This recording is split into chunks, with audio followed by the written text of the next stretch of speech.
शुरू से अच्छा से नहीं।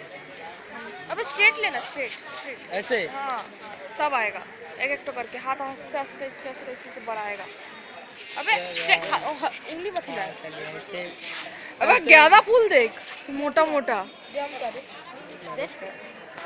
और अच्छा से काट, तो ऊपर भी आना चाहिए। ओ देख वो बोनसाई पेड़ है चाइना का। कौन सा वाला? और एकदम खाली पेड़। वैसा ही होता है बोनसाई। क्या है उसमें? उसमें क्या खासियत है? ये ऑरेंज फूल। हाँ ये तो तेरा ये है गेंदा, गेंदा फूल का ये है। क्या खासियत है उसमें? अरे ये ऑरेंज नहीं, बहुत उधर दामी चीज वाला है वो वाला बोनसाई। देख ये ऊपर का, ये भी देख। कौन सा? चाइना। अबे जो कुछ बाल नहीं है, और ये भी तेरा उधर का ही है। ये सब ऊपर वाला सब ज्यादा चाइना का है। चाइना का इतना छोटा छोटा ही उगेगा और बड़ा नहीं होगा।